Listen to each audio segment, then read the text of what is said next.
प्रति कुंतल करने के साथ 14 दिन के अंदर भुगतान करना, अन्याय मिल प्रबंधन के विरुद्ध अपराधी मामला दर्ज करने के साथ साथ ब्याज सहित किसानों का भुगतान करना सुनिश्चित किया गया। छठवां, जंगली जानवरों से आम लोगों की जान माल की हिफाजत करो, किसानों की फसलों व पशुओं को नुकसान बाजार मूल्य पर मुआवजा भुगतान की व्यवस्था करो,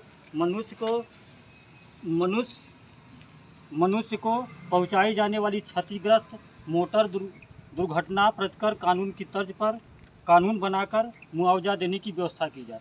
अब हजूर ये बस स्टैंड पे एक बस जल गई है, उसमें एक पाल समाज का लड़का गया था पटवारी साहब के पहुंचाने के लिए, उसका आधी शरीर जल गई, उसके लिए कोई विचार नहीं किया जाए। मान लीजिए वो बनारस भिजवा दिया गया है, हॉस्पिटल में जूझ रहा है।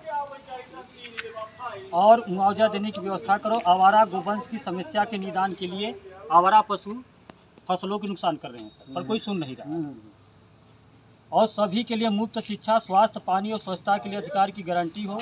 नई शिक्षा नीति 2020 में जो सरकार लाई सर, उसे हम लोग वापस कराना चाहते हैं। ये नीति सही नहीं। और सभी के लिए आवास सुनिश्चित करें। आवास तो सरकार जो लहापटा के बनवा रही है। बनाए अधिकार अधिनियम FRA के कड़ाई से लागू हो। वन संरक्षण अधिनियम 2023 और जैव विद्युत अधिनियम नियमों में संशोधन वापस ले, जो केंद्र सरकार को निवासियों को सूचित किए बिना जंगल की निकासी की अनुमति देते हैं। जोतने वाले को भूमि सुनिश्चित करें। 10वां, राष्ट्रीय न्यूनतम वेतन रुपये 26,000 प्रति महीना की जाए। हर मजदूर के हो, चाहे कोई हो, 26,000 रुपये। RK बंसल सर है, आइए जानते हैं। आपने ज्ञापन पत्र को लिया है, जिस तरह जो ज्ञापन सौंपा गया है, ये क्या संज्ञान लिया जाएगा आप सबके द्वारा सर? अभी संयुक्त किसान मोर्चा मध्य प्रदेश चितरंगी ने महामहिम राष्ट्रपति महोदय के नाम से अनुभागीय अधिकारी के माध्यम से 23 सूत्री मांगों को लेकर के अपना मांग पत्र सौंपा है जी, जिसके बारे में ये पत्र जो है अनुभागीय अधिकारी के माध्यम से शासन को भेज दिया जाएगा और इसमें जो भी मांगे हैं नियमानुसार उनको उस पर कार्रवाई करने का प्रयास है।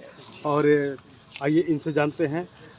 जिला संयोजक जगेश्वर पाल हैं जी, किन किन बिंदुओं पर आपने ज्ञापन सौंपा है?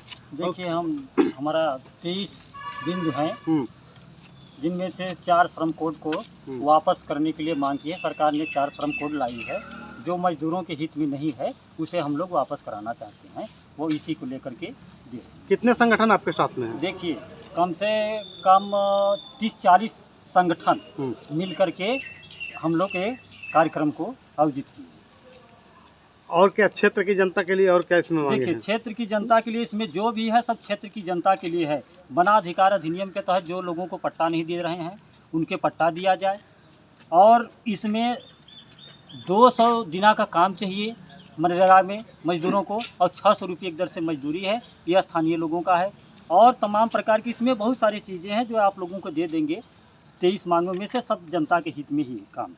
इसमें निर्माण श्रमिक और सभी कृषक परिवारों को कर्ज के जाल से मुक्त कराया जाए। अभी हमारे किसान कर्ज में फंसे हुए हैं, गरीब किसान, उन्हें मुक्त कराया जाए। आपने जो ज्ञापन सौंपा गया है, क्या आश्वासन मिला आप लोगों को? देखिए, सब कह तो रहे हैं कि हम जहाँ मतलब महामहिम राष्ट्रपति महोदय के पास भिजवाएंगे, और इसके बाद जो कार्रवाई होगा देखा जाएगा। कि हम लोग आंदोलन करेंगे, बड़ा आंदोलन होने वाली की संभावना है। जिससे अगले बार किसानों ने आंदोलन किया, 750 किसान शहीद हुए हैं, और उसी प्रकार से हम लोग भी लंबा आंदोलन करेंगे। और इसको सरकार को श्रम कानून जो ला रही है, 4 श्रम कानून, इसको वापस करना पड़ेगा सरकार को। यहाँ तक हमारे लोगों को